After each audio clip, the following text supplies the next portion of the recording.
When I was 27 years old, I left a very demanding job in management consulting for a job that was even more demanding, teaching. I went to teach 7th graders math in the New York City public schools.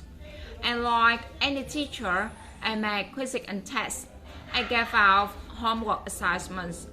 When the work came back, I calculated grades. What struck me was that IQ was not the only difference between my best and my worst students.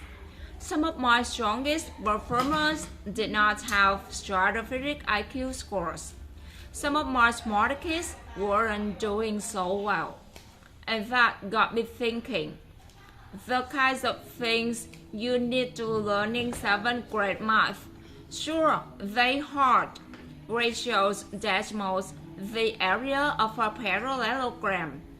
But these concepts are not impossible, and I was firmly convinced that every one of my students could learn the material if they worked hard and long enough. After several more years of teaching, I came to the conclusion that what we need in education is a much better understanding of students and learning from a motivational perspective, from a psychological perspective. In education, the one thing we know how to measure is IQ. But what if doing well in school and in life depends on much more than your ability to learn quickly and easily? So I left the classroom and I went to graduate school to become a psychologist. I started studying kids and adults in all kinds of super challenging settings. And in every study, my question was, who is successful here and why? My research team and I went to West Point Military Academy. We tried to predict which cadets would stay in military training and which would drop out. We went to the National Spelling Bee and tried to predict which children would advance farthest in competition. We studied rookie teachers working in really tough neighborhoods, asking which teachers are still going to be here in teaching by the end of the school year, and of those who will be the most effective at improving learning outcomes for their students. We partner with private companies asking which of these salespeople is going to keep their jobs and who's going to earn the most money. In all those very different contexts, one characteristic I could emerge as a significant predictor of success.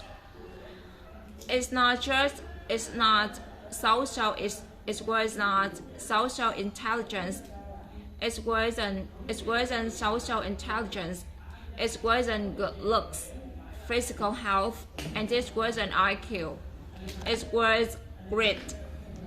Grit is passion and perseverance for very long-term goals. Grit is having stamina. Grit is sticking with your future day in, day out, not just for the week, not just for the month, but for years, and working really hard to make that future reality.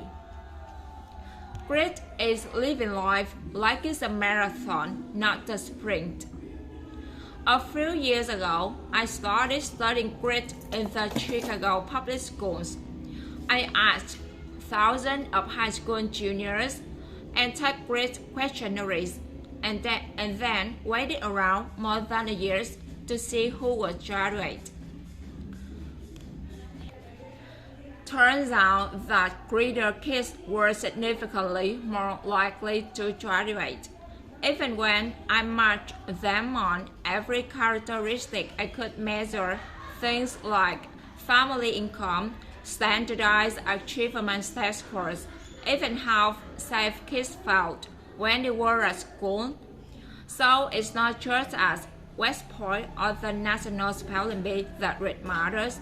It's also in school, especially for kids at risk for dropping out.